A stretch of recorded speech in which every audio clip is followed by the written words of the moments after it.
This episode is brought to you by the Cornell Executive MBA, MS in Healthcare Leadership, in partnership with the Weill Cornell Graduate School of Medical Sciences.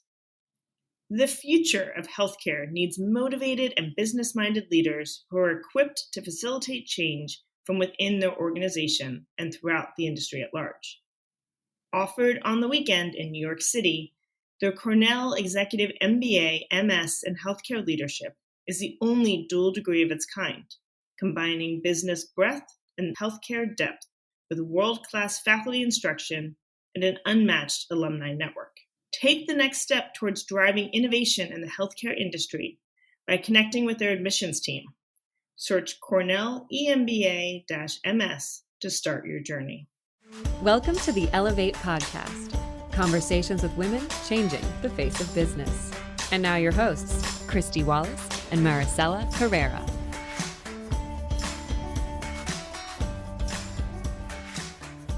Hello and welcome to the Ellevate podcast. This is your host, Kristy Wallace, with my co-host, Maricella Herrera. Hey, Maricella. Hey, Kristy. I have been thinking as we're nearing the end of the year about some of my favorite things from the past year, some of my favorite Ellevate moments.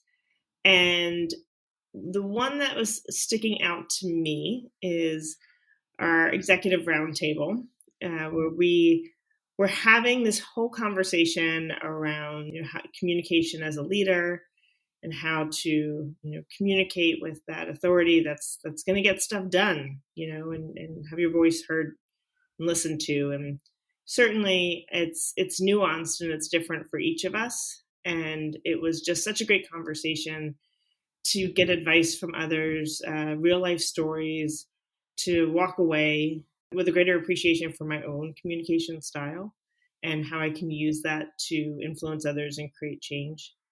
And I was just thinking back on that recently because I was in that situation where I was, communicating, I was trying to champion a project I really wanted. And I thought back to that support and advice, and it really worked. It was something that I was able to be more intentional about in my career and in my life. And I'm wondering, Maricella, do you have an Ellevate moment from this past year that is coming top of mind for you? So many. You know what? It's one of the moments that I think this year was really, really great and impactful for me. This year I actually got to moderate one of our Mobilize Women sessions. So in all the years past, I'm always behind the scenes. I'm always doing the planning and the topics and the logistics and trying to make sure that that it runs smoothly and that we are, pushing ourselves with the topics and the questions. But this year I got the amazing opportunity to do the opening session, which was all about dismantling social constructs. So I got to start the whole thing with the question of, is gender a social construct? And it was, I think, such a powerful moment. And I saw such powerful response from the audience online and in the chat when that was the first question that was asked. And it was going to set the tone for the rest of the week. It was amazing. I got to talk to three incredible leaders about three different things that are social constructs.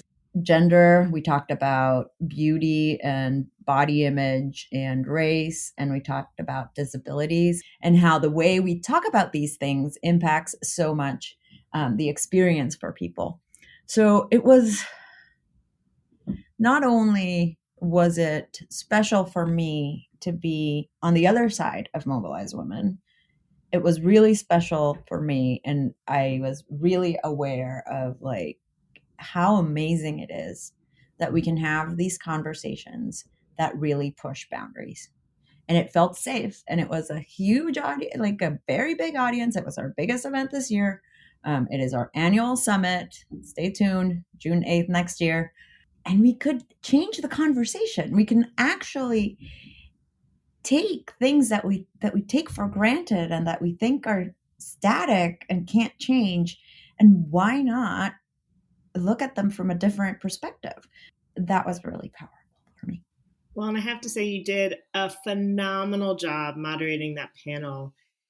Yeah, It's nuanced and it's complicated to approach this myriad of different perspectives and identities when you're talking about social constructs, and to pull it all together into a story that has an impact and leaves your audience with clear steps for action. So you did a great job. And I hope our listeners pencil into your calendar when you're thinking about 2022 and what you want to accomplish. I hope that attending Mobilize Women is the number one thing on your list, because it will leave you inspired, engaged, informed, and connected. absolutely. Today we have a great guest, and I'm thinking this guest probably informed my memory. Subconsciously, I was thinking back on our conversation. So Annie Franceschi is a branding consultant and former Disney storyteller. She just came out with a great new book called Establish Yourself, and really dives into many of the ways in which we can establish ourselves and our voice in the world and in the workplace. So let's get to my conversation with Annie.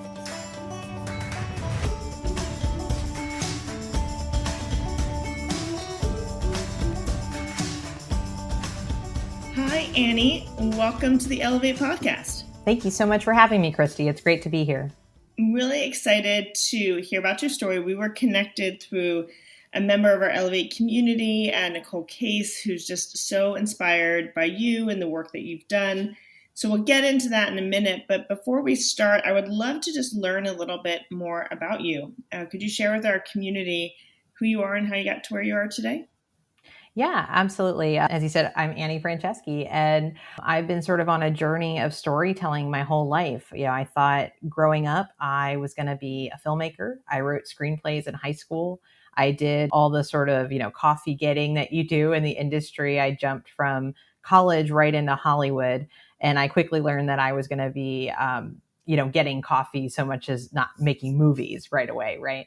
So I began my career in the film industry. I thought, I grew up loving movies. This is what I want to do. I want to help tell these stories. And I worked for a company called Lionsgate. You may have heard of them. They're a film studio. They make the Tyler Perry movies, the Saw franchise, the Hunger Games, all of that. So I started there, and I had a glamorous position of working as the assistant to the assistant. So the second assistant to the president of the company, which is a wonderful opportunity to learn. I jumped from that position to an opening at the Walt Disney Studios and began my career at Disney in their animation studio, in the actual Walt Disney Animation Studio that produced, Cinderella, and Tangled was being made when I was there, Princess and the Frog. And I got a role as working on an upcoming film. That film didn't move forward. Many of you I know don't have straight line careers. I thought my promising career at Disney was going to take off, and I got laid off instead. But it was one of the best things that ever happened to me, because just a few weeks after that happened, I got sort of rehired into a brand new role at the Walt Disney Company. And that was a team called the franchise team. And they were the sort of conduit between filmmakers and the rest of the Walt Disney Company. So I had a really exciting opportunity to be part of a founding member of a team and help them grow. And ultimately, I kind of worked my way into what I would call a dream job. I did the coffee getting, the meeting setting, and all of that. But I had a wonderful vice president and director bosses who saw that I could write, saw that I could design, saw this passion for storytelling that I had always had. And they promoted me to a role where basically it was my job to tell the stories of upcoming films. So, I don't know if you've seen Maleficent or the live action Cinderella. It was my job to take those movies from a script and concept art and turn them into presentations that Walt Disney executives could take around the world to get the word out about the movie coming out. It was so wonderful. It was exciting. But, I don't know if you've ever been there, Kristy, where you kind of get everything you think you want in your career. You get that to that moment, and then you realize it's not what you want after working so hard for it. And that experience is something that I talk about in my first book called Permission to Try. Because when I was 27 and working at Disney, I was terrified to admit the truth to myself that I wasn't really happy with my career, even though it looked awesome on the outside. It just wasn't satisfying to me.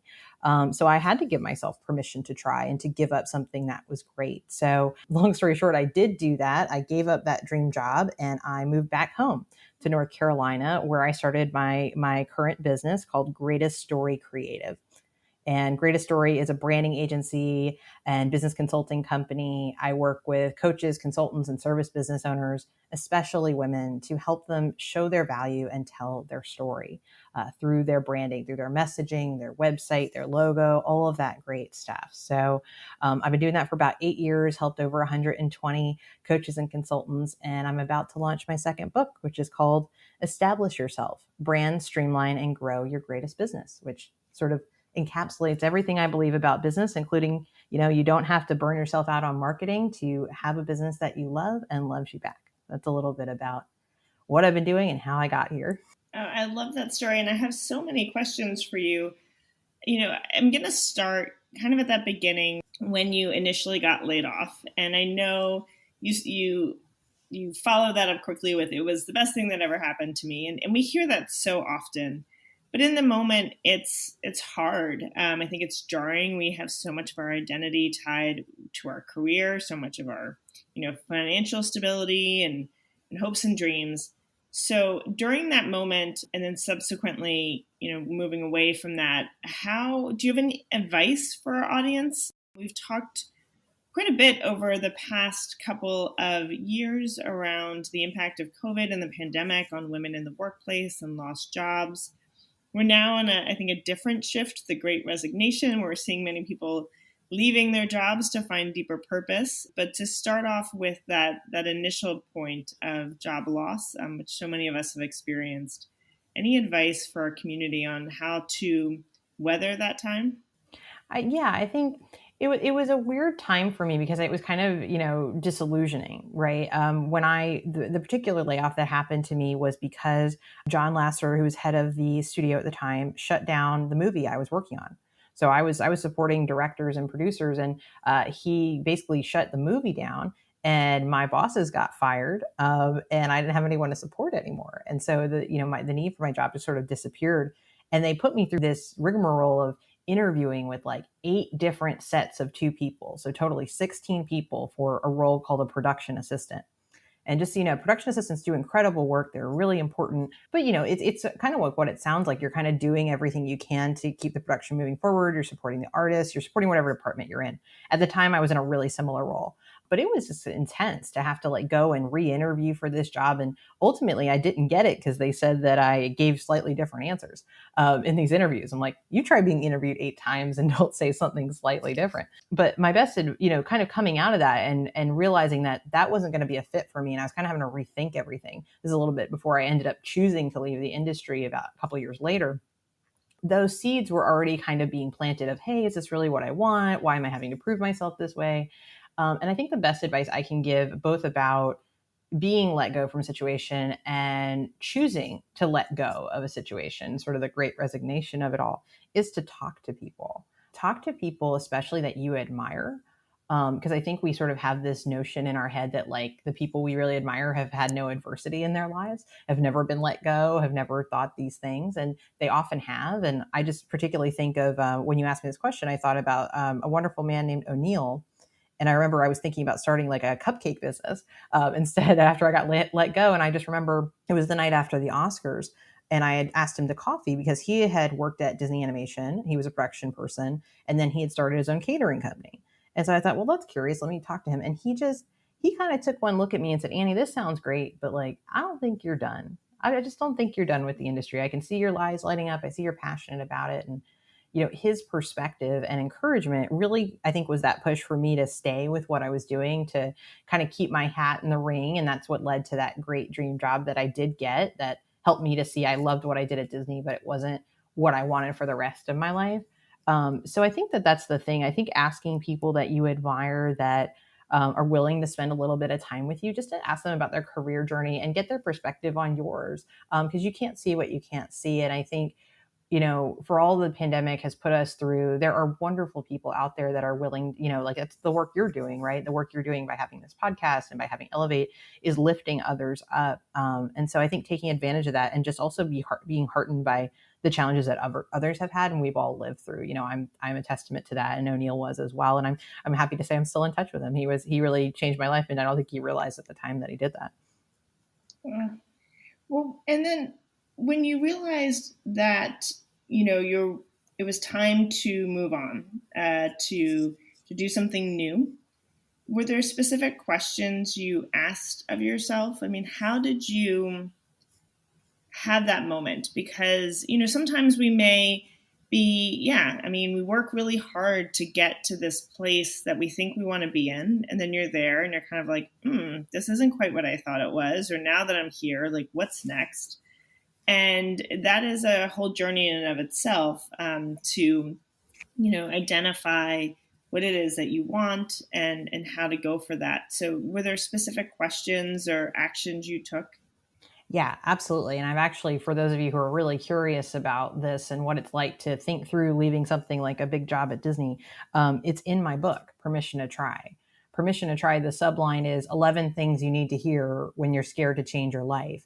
And so everything that's in that book are all questions, exercises, things I asked myself about because at first this felt like a crazy decision.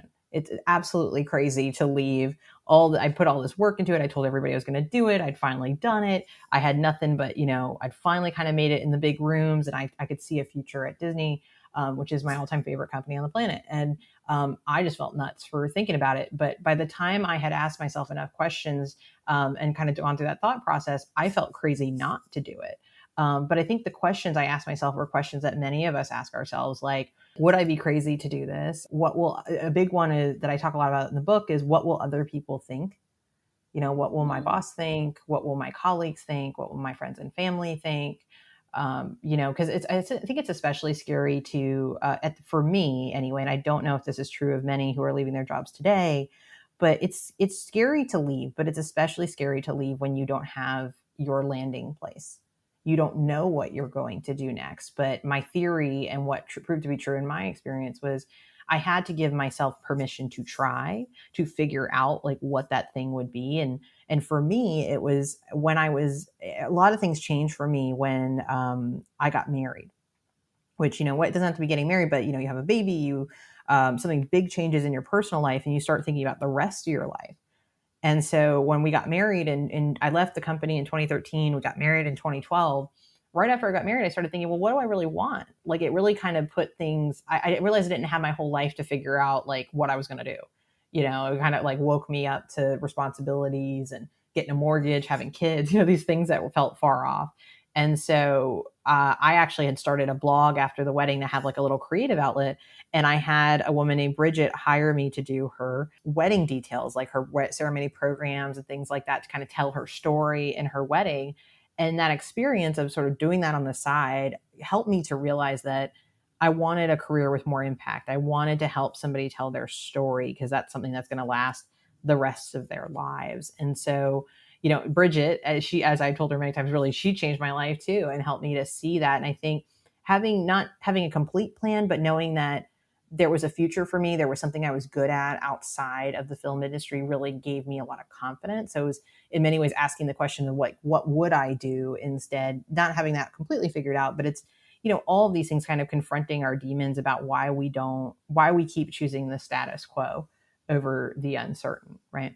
Yeah. Well, uncertainty is terrifying to some of us, and you feel like you just want the answers, and you want to be in control of that journey, and not knowing, being able to see where you're leaping to.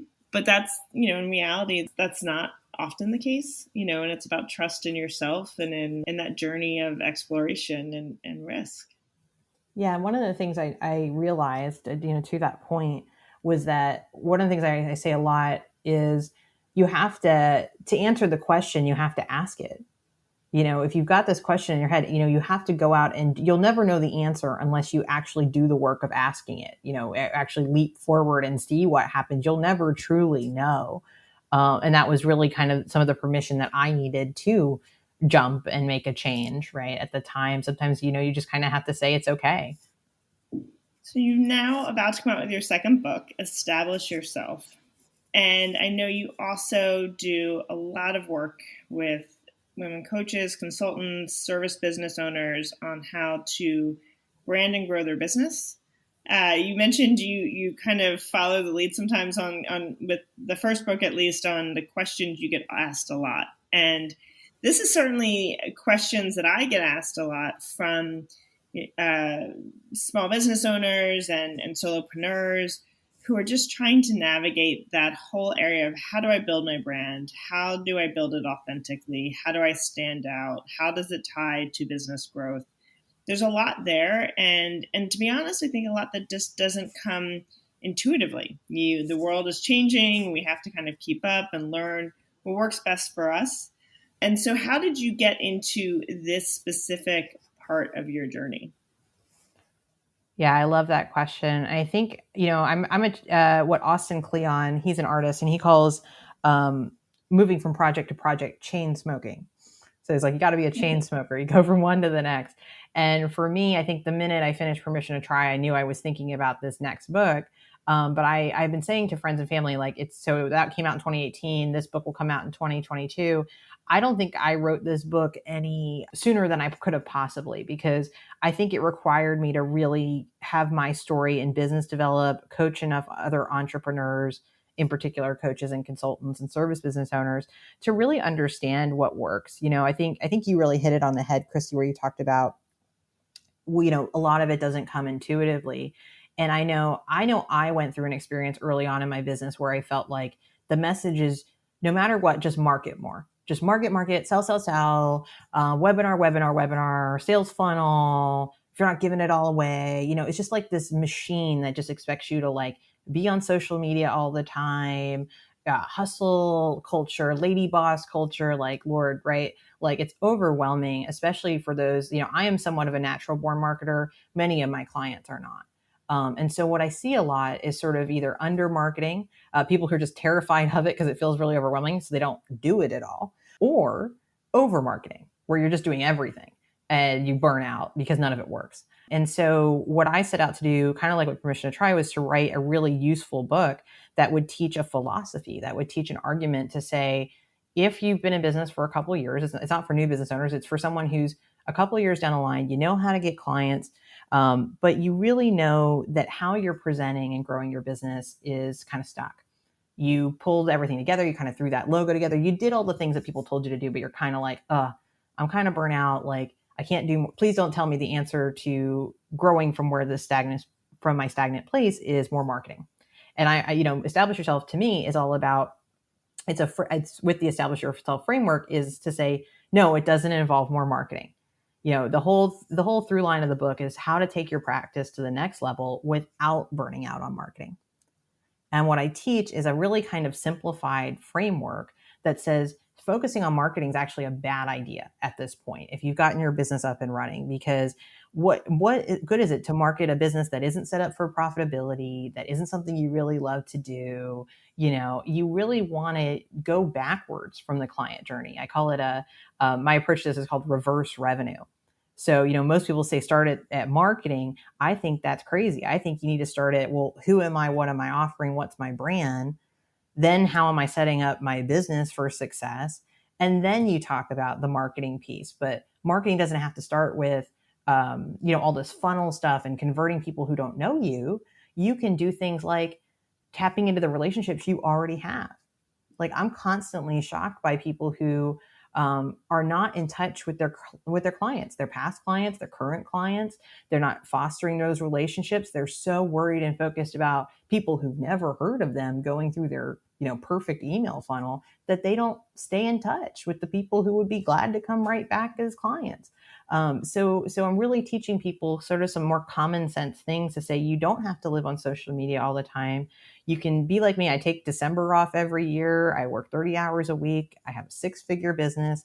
And it's not just that it's 6 figures, it's that I love it and it's profitable and I don't spend 6 figures to run it, those sorts of things. So really giving coaches and consultants this kind of Bible. Somebody called it a boundary Bible and business manual for really taking your business to that next level. So that is the heart of Establish Yourself, is that you can build a business that you love, that loves you back, without making it all about marketing. How would you define marketing for maybe those of our listeners who might not know really what that entails?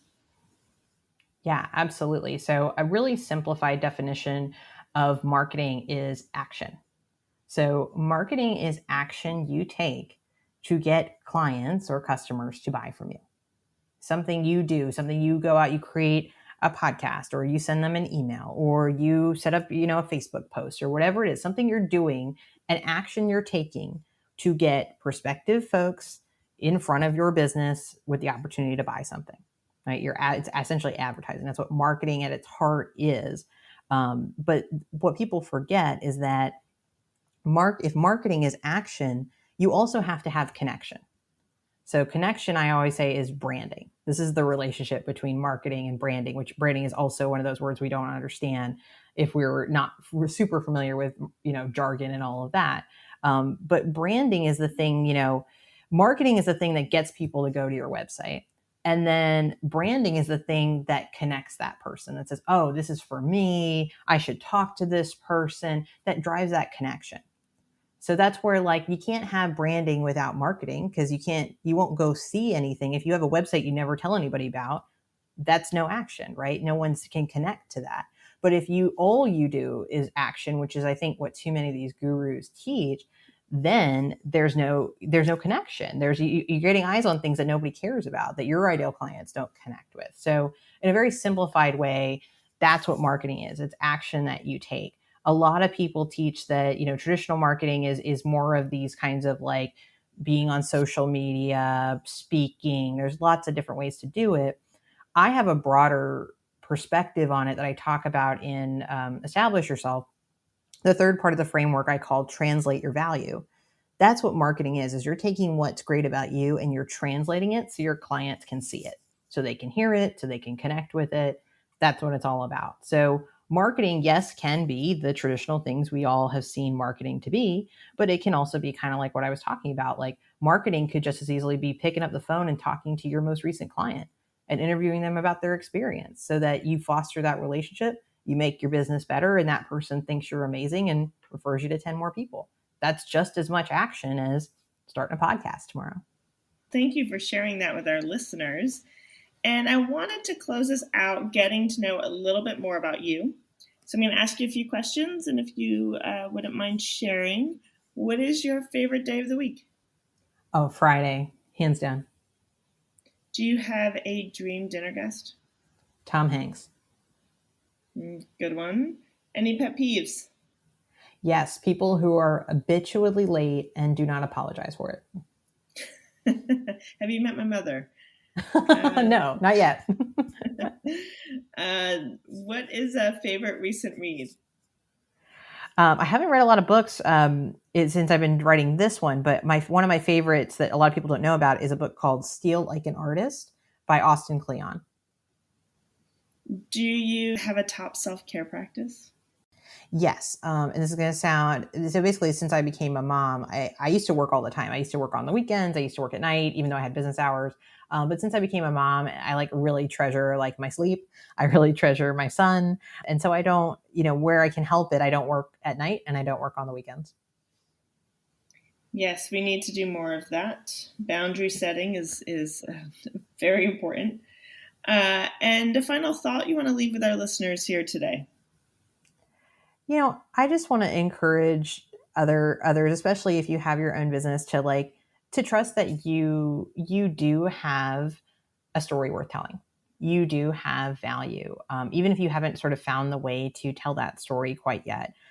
This book that's coming out in 2022 called Establish Yourself, it's a love letter to that. It's meant to lift you up and to tell you that if you're not great at marketing, but you're great at what you do. And that's sort of the love letter I'm leaving to business owners, but I'll leave you with today is just to say even if, things haven't gone the way you thought, whether with your job, but especially in your business, there's a new chapter ahead, and you are valuable, and you have a story not only worth telling, but worth sharing.